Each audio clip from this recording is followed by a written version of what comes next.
સ્વામિનારાયણ સાક્ષાત અક્ષર પુરુષોત્તમ સર્વેભ્ય પરમં શાંતિ આનંદમ સુખમર્પયેત. શ્રી સ્વામિનારાયણ ભગવાનની જય. શ્રી અક્ષર પુરુષોત્તમ મહારાજની જય. શ્રી ગુણાતીતાનંદ સ્વામી મહારાજની જય. શ્રી પ્રમુખ સ્વામી મહારાજની જય. શ્રી મહંત સ્વામી મહારાજની જય. પ્રગટ ગુરુ હરિ પરમ પૂજ્ય મહંત સ્વામી મહારાજની આજ્ઞાથી અને આશીર્વાદથી આપણે બધા નિત્ય પ્રાતઃ કથાનો લાભ લઈ રહ્યા છીએ. આજે આપણા માટે ફેબ્રુઆરી મહિનાની 15મી તારીખ અને શનિવારનો મહાપવિત્ર દિવસ છે અને 1457મી સભા થાય છે અને કહત હૈ સહજાનંદ એ વિષય ઉપર 1108મો દિવસ થાય છે. ગરડા પ્રથમ પ્રકરણના 63ના વચનામૃતની અંદર પરિપક્વ નિશ્ચયનું લક્ષણ ભગવાન સ્વામિનારાયણ બતાવે છે. તો અંતરની અંદર એવું રહ્યા કરે કે પરિપક્વ નિશ્ચય હોય તેને મનમાં એમ રહે જે મારે સર્વે પ્રાપ્ત થઈ રહી છે. જ્યાં પ્રત્યક્ષ ભગવાન રહ્યા છે ત્યાં પરમધામ છે અને આ સંત સર્વે તે નારદ સનકાદિક જેવા છે. આ વાતને મહારાજ પોતે આપણને એવી રીતે સમજાવે છે કે આ સત્સંગની અંદર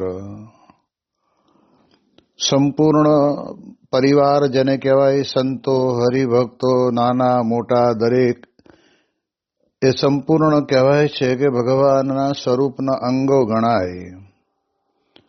એટલે અને આપણા ભારતીય સંસ્કૃતિના અધ્યાત્મ માર્ગની અંદર આપણને એટલું પણ સમજાવીને કહે છે કે સંત તે સ્વયં હરિ. જ્યારે આપણને આવા નારદ સનકાદિક જેવા સંતની પ્રાપ્તિ થઈ છે ત્યારે આપણે એમ સમજવું કે મને સાક્ષાત ભગવાનની પ્રાપ્તિ થઈ છે.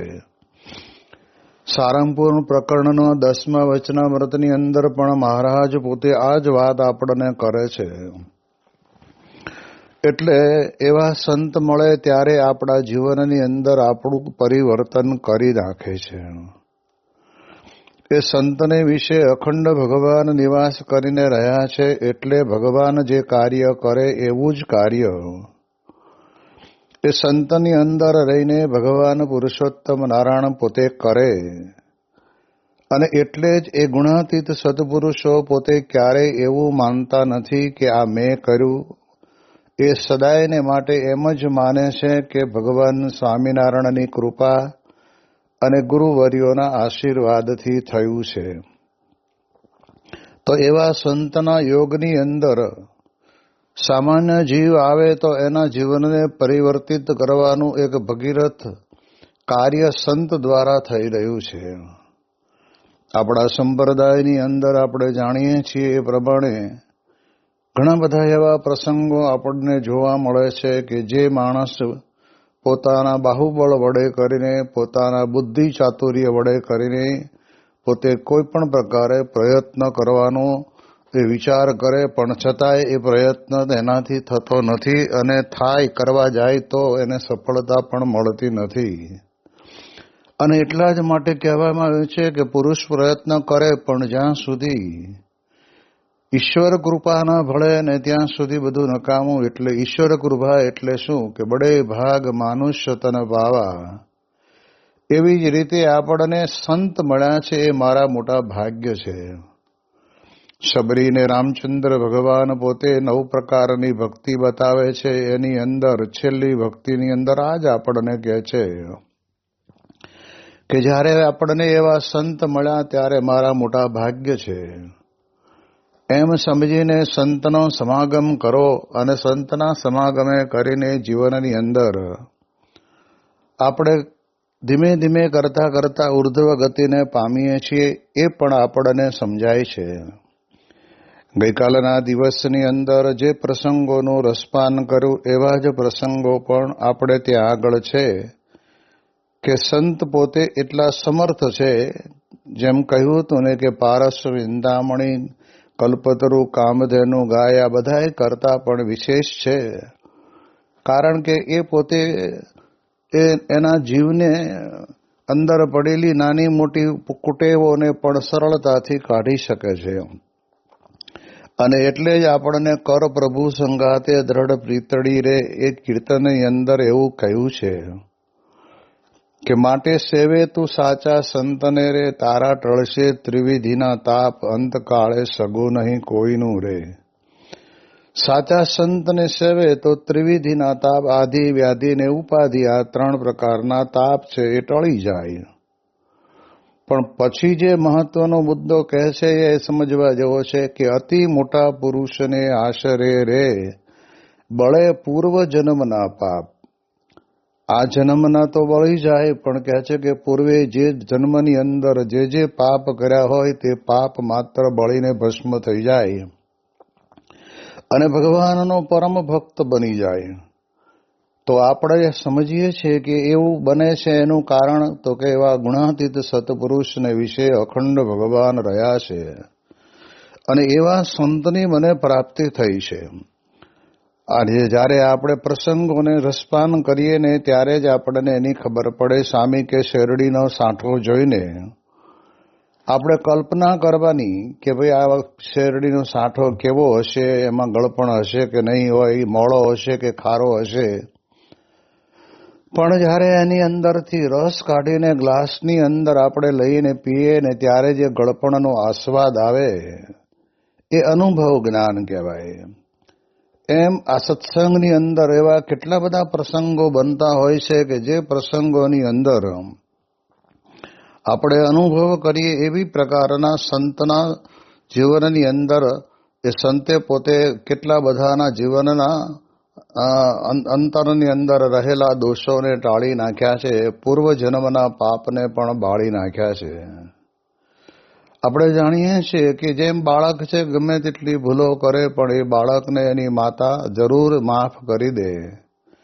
કદાચ થોડો આવેગમાં આવીને પિતા 2 શબ્દ બોલવા હોય તો બોલી પણ દે, પણ જ્યારે માતા તો એ બાળકનો પક્ષ રાખીને બાળક તરફ રહે કે ભાઈ આને માફ કરી દો, એની ભૂલ થઈ છે, ફરી ભૂલ નહીં કરે.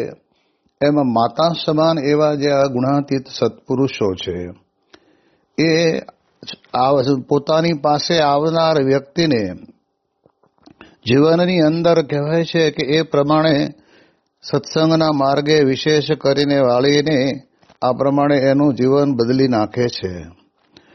પેરિસની અંદર બ્રહ્મ સ્વરૂપ પ્રમુખ સ્વામી મહારાજ પોતે પધારેલા એના પહેલા ત્યાં એક અમિત ભાવસાર નામના એક વ્યક્તિ એ પોતાની માતાની સાથે રહેતા હતા. તેને બહુ નાની ઉંમરની અંદર એને પોતાને તે વખતના સમયની અંદર ત્યાંના લોકોની સાથેની એવી ગોઠડી બંધાઈ ગઈ કે વ્યસનની અંદર પૂરેપૂરા ચકચૂર રહે, ગમે ત્યાં આગળ અફીણના નશાની અંદર, ગાંજા સુકાના નશાની અંદર ગમે ત્યાં પડ્યા રહે, આવું બધું થતું હતું. હવે સ્વાભાવિક છે કે જે ઘરની અંદર પોતાનો જ દીકરો આવી રીતે વર્તતો હોય ત્યારે માતાને કેટલું અંતરની અંદર દુઃખ થતું હોય.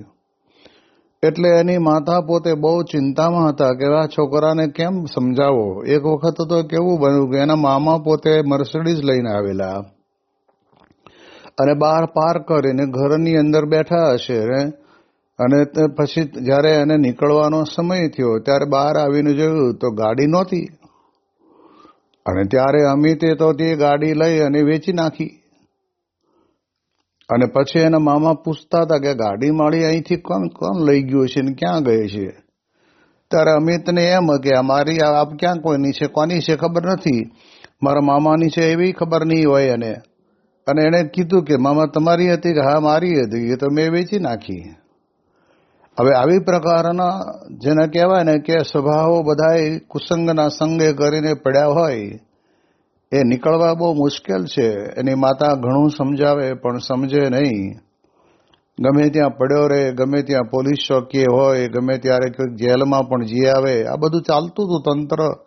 એટલે માતાનું એનું હૈયું કકળી ઉઠેલું. એટલે એને વિચાર કર્યો કે હવે કરવું શું. એવામાં એને ખબર હશે કે પ્રમુખ સ્વામી મહારાજ જેવા પુરુષ જો આને કંઈક દ્રષ્ટિ કરે ને તો સુધરે, બાકી સુધરે એવું છે નહીં. અને એના કારણે કરીને એક સત્સંગી હરિભક્તને ઘરે ત્યાં એની માતા પોતે ગયા હશે અને એને જેને વાત કરી કે પ્રમુખ સ્વામી મહારાજનો કે આ બાજુ કે પ્રોગ્રામ છે, તો કે હમણાં તો પ્રોગ્રામ નથી પણ થશે એટલે કે તમને જણાવશું. તો કે કામ શું હતું? કે કામ એ હતું કે મારા દીકરાને આ પ્રકારની બધી પ્રકારની બદીઓ એના જીવનની અંદર આવીને પડી છે, એટલે પ્રમુખ સ્વામીની આશીર્વાદ લેવરાવા છે. જો કંઈક સુધરી જાય તો એની જિંદગી બદલાઈ જાય. આ પ્રમાણે એણે પોતે એની માતાએ તે વખતે સત્સંગી બાઈને વાત કરી કે વાંધો નહીં, જરૂર પ્રમુખ સ્વામી મહારાજ અહીંયા પધારશે એટલે આ વાત કરશું. અને તે વખતે ટૂંકા સમયની અંદર સ્વામીશ્રી પોતે ત્યાં આગળ પેરિસ જવાના હતા. અને તે વખતે તો કંઈ આપણું મંદિર નહોતું, પરંતુ ત્યાં એક સભાનું સ્થળ નક્કી કર્યું હશે.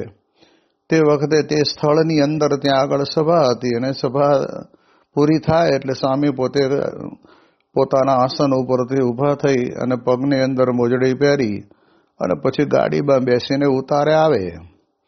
તે વખતે ત્યાં શું થયું કે એના કોઈક સંબંધીનો જેને કહેવાય કે સંબંધી હતા એ પોતે ત્યાં આગળ હાજર હતા ને એ બાપાને મોજડી પહેરાવવા માટેનો ત્યાં આગળ એ પોતે પોતાના હાથની અંદર લઈને ઊભા હતા. હવે તે વખતે એની માતાના કહેવાથી આ છોકરો તો ત્યાં આવી ગયો, અમિત ભાવસાર, પણ આટલા બધા એના કપાળમાં તિલક ને ચાંદલો ને આને કાંઈ લેવા દેવા નહીં. આનું જીવન વૃત્તાંત આખું વિચિત્ર. એટલે કોઈક જાણીતું મળે ને તો કંઈક વળી થોડી ઘણી હુંવાણી થાય. અને એમાં એના સંબંધી મળી ગયા ને એટલે એને તરત જ બોલાવ્યો અને પાછી આવીને કે લે અહીંયા આવો, કે આ મોજડી તું લઈ લે, હું તો કાયમ લાભ લઉં છું, તું આવ્યો છું તો તું લાભ. પણ શું કરવાનું છે આ મોજડીને મારે? એ કે હમણાં સ્વામી બાપા છે ને ઊભા થઈને અહીંયા આવશે ને એટલે તારે એમને પગ ચરણ આગળ મૂકી અને એ પહેરાવવાની છે. અરે કે મને કે મોજડી પહેરાવવાનું ન ફાવે, કે રવા દો, કે તમે કરો. એમ અંદર વાતચીત ચાલતી હતી. અને એવા સમયની અંદર પ્રમુખ સ્વામી મહારાજ તો પોતે ત્યાં આગળ પધાર્યા. અને પછી તો કંઈ બીજી ચર્ચા ન થઈ, પણ અમિતે પોતે ત્યાં આગળ પ્રમુખ સ્વામી મહારાજને મોજડી પહેરાવી. મોજડી પહેરાવતી વખતે અમિતના હાથ ઉપર આંગળી ઉપર જે કંઈ નખ છે ને એ નખ પ્રમુખ સ્વામી મહારાજને વાગ્યો.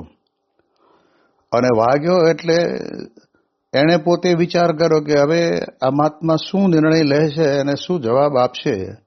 હમણાં કદાચ થોડાક ઉકળી જશે એમ સમજીને મોજડી પહેરાવતા એણે ઉપર જોયું, ત્યાં સ્વામી બાપાએ નીચે જોયું. અને જોઈને પ્રમુખ સ્વામી મહારાજ એક શબ્દ બોલ્યા નહીં અને હસતા રહ્યા.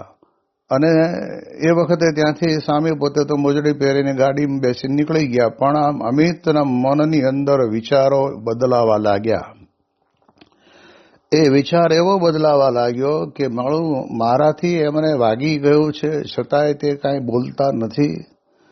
એટલે આ સંત છે કાંઈક જુદી પ્રકારના.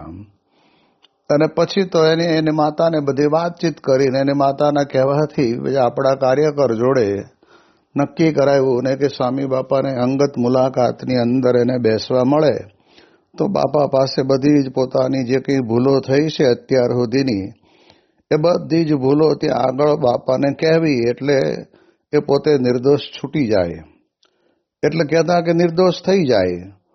એટલે આ પ્રમાણે જ્યારે પ્રમુખ સ્વામી મહારાજની સાથે ત્યાં આગળ એ બેઠો અને પછી બાપાને બધું કહ્યું. બાપાને વાત કરતા કરતા કહે છે કે બાપા મેં આટલી બધી ભૂલો કરી છે અને એનો મને અંતરની અંદર પસ્તાવો થાય છે. અને ત્યારે પ્રમુખ સ્વામી મહારાજ કે પહેલા ભૂલો કરી હતી, અત્યારે હવે ભૂલો તારામાં નથી. અને અત્યાર સુધીમાં તારાથી જે કંઈ નાની મોટી ભૂલો થઈ એ ભૂલોને ભગવાન માફ કરી દે છે. લે હવે વર્તમાન ધરાવી લે અને કંઠી પહેરી લે, અને કંઠી પહેરીને એ પોતે અમિત ભાવસાર પોતે સત્સંગની અંદર બરાબરના રંગે રંગાયા અત્યારે પેરિસની અંદર જ છે અને ખૂબ સારા કાર્યકર તરીકે સેવા આપે છે. તો આપણે સમજીએ કે કામદુઘા કલ્પતરુ કે પારસમણી છે એ લોઢાને હોનું કરે, પણ હોનાનો ભાવ કહેતા લોખંડનો જે ભાવ ધાર માર અને આકાર જે તલવારનો હોય, ભાલાનો હોય, કુહાડીનો હોય, કોશનો હોય, એ બધા ભાવ તો કે છે કે તો આપણને મારવાના તો એવાના જ. પણ અહીંયા આગળ આપણને એમ સમજાવીને કહેવા માંગે છે કે સંત પોતે જ્યારે મળે ને ત્યારે એ 4 કરતા અધિક, અને અધિક એટલે કે પછી એને મારધાર અને આકાર ટાળી નાખે. સંત કુહાડો હાથ લઈ અને કહે છે ને કે સંતને એ પ્રમાણે કહેવાય છે કે તલવાર હોય કે કુવાડો હોય એને હાથ લઈ અને ઓગાળી નાખી અને એવું સાધન બનાવે કે જે કોઈને વાગે જ નહીં. એમ સ્વામી કહે છે કે આપણા જીવનની અંદર આપણને પણ આ સત્પુરુષ જ્યારે મળે ત્યારે આપણા જીવનમાં આપણું આવું કાર્ય કરી નાખે, જીવન બદલી નાખે.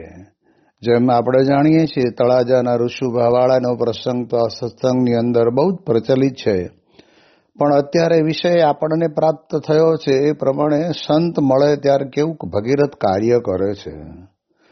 સ્વામીશ્રીની ત્યાં આગળ તળાજાની અંદર પધરામણી હશે અને એમાં સ્વામી બાપાને ત્યાં આગળ ઋષુભાવાળાના ઘરે કોઈ કાર્ય કરતા એ પૂછવું હશે કે ભાઈ પ્રમુખ સ્વામી આવવાના છે તો પધરામણી લાવવા છે, એટલે એમના ઘરેથી કહ્યું છે કે લાવો, વાંધો નહીં. અને અહીંયા તો ઋષુભાવાળા બરાબર જેને કહેવાય ને કે નશો ચડાવીને જ બેઠેલા હતા.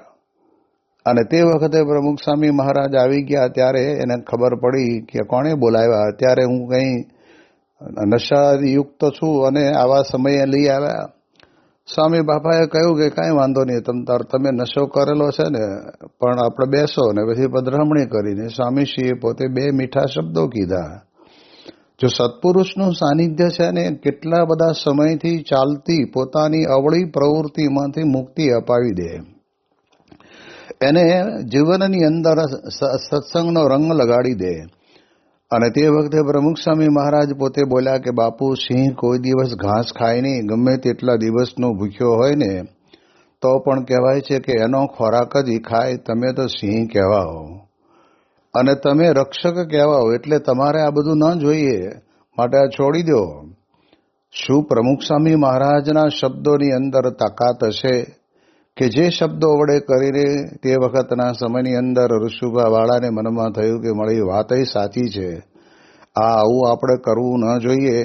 લૂંટફાટ કરે, દારૂના નશામાં રહે અને ગામની અંદર ભયંકર એમની એવી રંજાડ, એટલે એના કારણે કરીને એ પોતે સંતના વચને કરીને પોતાનું હૃદય બદલાઈ ગયું અને નક્કી કર્યું કે ભલે. અને પ્રમુખ સ્વામી મહારાજે પોતે અમને હાથની અંદર જળ આપી વર્તમાન ધરાવી અને છોડી દેવાનું કીધું અને છોડી પણ દીધું, કંઠી ધારણ કરી. પણ સ્વામી કે જીવન બદલાઈ જાય ને પછી આખી વાત જુદી થઈ જાય. લોઢાને પારસમણી બને પછી લોઢાની કિંમત કિલોના ભાવમાં હોય, પણ એનું એ જ સોનું બન્યું ને એ સોનાની કિંમત પછી ગ્રામની અંદર થઈ જાય, તોલાની અંદર બની જાય. એમ સ્વામી કહે છે કે સંત મળે ત્યારે પછી એને જેમ પારસમણી લોઢાને કંચન કરે, એમ આવા સંત છે એ પણ પોતે આવા લોઢા જેવા જીવને પણ કહેવાય છે કે સત્સંગના રંગે રંગી નાખે. અને એવો રંગ લાગ્યો કે જેને નિત્ય પ્રત્યે મંદિરે દર્શન કરવા જવું, વચનામૃત સ્વામીની વાતો વાંચવી, સાથે સાથે નિયમ ચેષ્ટા રોજ કરવી, આ બધું જ એમના જીવનની અંદર એટલું બધું આવી ગયું. અને જેના કારણે કરીને એ પોતે સત્સંગની અંદર ખૂબ સારા સત્સંગી બની ગયા. તો આપણે જાણીએ છીએ કે આ બધું કેમ બને, તો એનું કારણ છે કે સત્પુરુષ છે એ પોતે આપણને મળ્યા છે. એટલે આપણે વિચાર એવો કરવાનો કે આવા જે સંત છે, ગુણાતીત સંત છે, પ્રગટ સત્પુરુષ છે, એ આપણને મળ્યા અને એના કારણે કરીને આપણા જીવનની અંદર રહેલી આ બધી જ બદીઓ થઈ. આપણે જાણીએ છીએ કે અહીંયા આગળ મહેસાણાની અંદર ડી ભીખાભાઈ કહેતા કે એ ડાયાભાઈ ભીખાભાઈ પટેલને ઘરે બંગલે મહંત સ્વામી મહારાજ પોતે સદગુરુ સંત તરીકે હતા અને તે વખતે ત્યાં એક નાની સભા રાખેલી અને સભાની અંદર મહંત સ્વામી મહારાજે આશીર્વાદ આપ્યા અને પછી એ પોતે પોતાના મિત્રોના સંગે કરીને સિગારેટ પીવાનું ચાલુ રાખ્યું છે. એટલે એ ચાલુ રાખેલું એ એમને ત્યાં આગળ મહંત સ્વામી મહારાજે દ્રષ્ટિ કરી અને કહ્યું કે આપણે છોડી દો. અને મહંત સ્વામી મહારાજ તે વખતે સદગુરુ સંત હતા છતાં પણ કેવો પ્રૌઢ પ્રતાપ બતાવ્યો.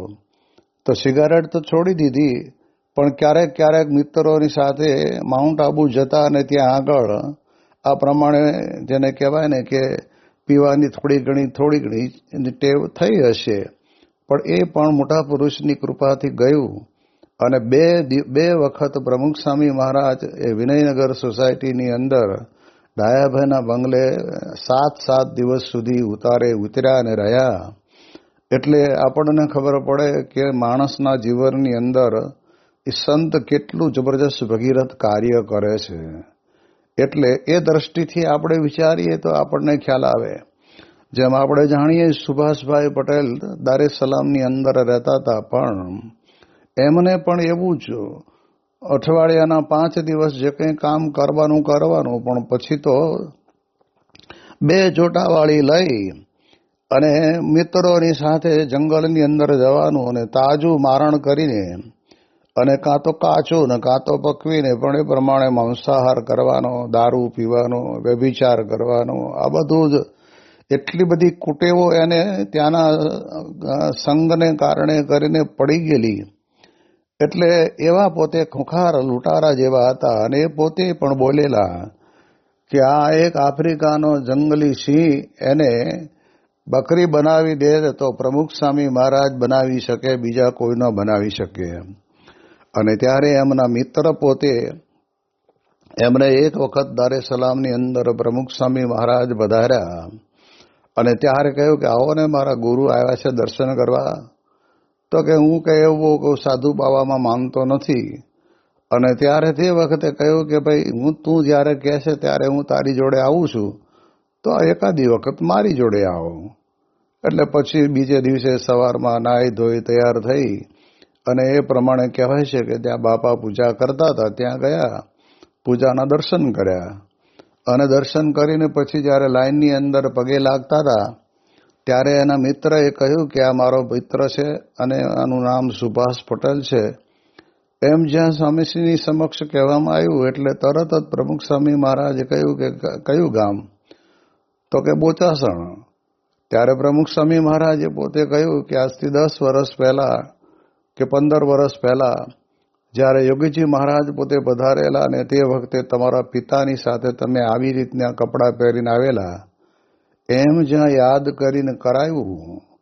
હવે આપણે જાણીએ છીએ કે સ્વામીએ કંઈ ત્યાં આગળ ભાગવત રામાયણની કથાઓ નથી કરી, પણ એમની પાસે રહેલું જે ઐશ્વર્ય છે, સામર્થ્ય છે, જે ભગવાન પોતે વાપરે એવું જ સામર્થ્ય એ સંતના જીવનની અંદર રહેલું છે. અને એના કારણે કરીને એ સુભાષભાઈને પોતાને અંતરની અંદર એમ થયું કે મારું આટલા બધા વર્ષો વીતી ગયા, મારા પિતાની સાથે આ પ્રમાણે હું ગયેલો અને મેં આવા કપડાં પહેરેલા અને આ બધું કંઈક છે સાધુ જબરજસ્ત. અને પછી તો સ્વામી બાપાની સાથે ત્યાં આગળ ઉકાળા પાણીમાં બેસાડ્યા. એ બધું પૂરું થયા પછી સ્વામી બાપાએ બોલાવીને કહ્યું કે આપણે અહીંયા આગળ તમે કન્સ્ટ્રક્શનનું કરો છો, તો આપણે થોડુંક આ મંદિરનું રિનોવેશન કંઈક કરવાનું હશે, એટલે એમાં તમે અમને થોડો સહકાર આપો. અને એ બધી વાતોચીતો થઈ. અને એની અંદર પ્રમુખ સ્વામી મહારાજને કે સ્વામીજી હું તો છે ને આ પ્રમાણે બધી જ પ્રકારના દુર્ગુણોથી ભરપૂર છું. સ્વામી કે બધું જ તમારું જતું રહ્યું, કાંઈ રહેશે નહીં. અને દ્રષ્ટિ કરી અને એટલાની અંદર જ સુભાષભાઈએ પોતાના બધા જ જે પૂર્વે કરેલા કુકર્મ હતા ને એ કુકર્મને પણ કહેવાય છે કે યાદ કર્યા. અને સ્વામી બાપાએ કહ્યું કે બધું તમારું બળીને ભસ્મ થઈ ગયું. એટલે આપણે ત્યાં કહે છે ને કે સંત જેને કહેવાય કે સંતનો સમાગમ મળે ને ત્યારે અનંત જન્મના જે પાપ છે એ બળીને ભસ્મ થઈ જાય છે. અને એ ભસ્મ થાય છે કેવી રીતે? તો ઘણી વખત આપણને એવું પ્રશ્ન થાય કે આટલું બધું પાપ એક હારે આવી રીતે દ્રષ્ટિ કરે અને દ્રષ્ટિની અંદર બળીને ભસ્મ થઈ જાય, એ તો આશ્ચર્યજનક વાત કહેવાય એવું લાગે.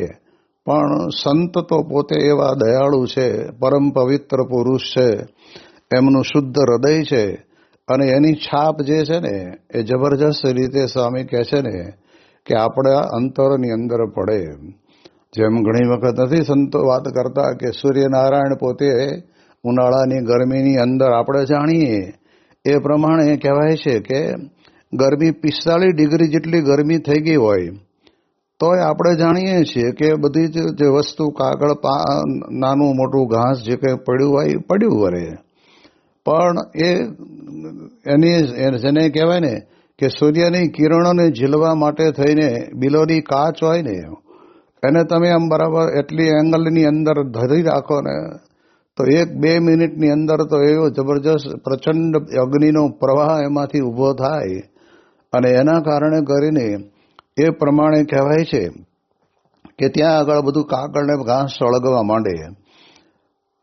વચ્ચે માધ્યમની અંદર જ્યારે આ પ્રમાણે કહેવાય છે કે બિલોરી કાચ જ્યારે આવે છે ત્યારે એના કારણે કરીને એમાંથી નીકળતી કિરણો એ બાળીને ભસ્મ કરી નાખે છે, અગ્નિ પ્રગટાવી દે છે. એમ સ્વામી કહે છે કે સંતનું જે માધ્યમ છે ને એ ભગવાન પોતે એની અંદર દ્રષ્ટિ કરીને આપણા સામા વ્યક્તિના જીવનની અંદર રહેલી નાની મોટી ભૂલો અને નાના મોટા દોષોને ટાળવા માટે તો આપણે મનની અંદર વિચાર કરવાનો કે ભગવાનનો નિશ્ચય પરિપક્વ થયો હોય તો આપણે તો ભગવાન પ્રત્યક્ષ મળ્યા છે અને આપણા માટે અહીંયા જ પરમધામ છે. અને સાથે સાથે આ સર્વે સંત છે, નારદ સનકાદિક જેવા છે એવું આપણે વિચારવાનું છે અને હકીકત છે અને વિચાર કરવાનું છે.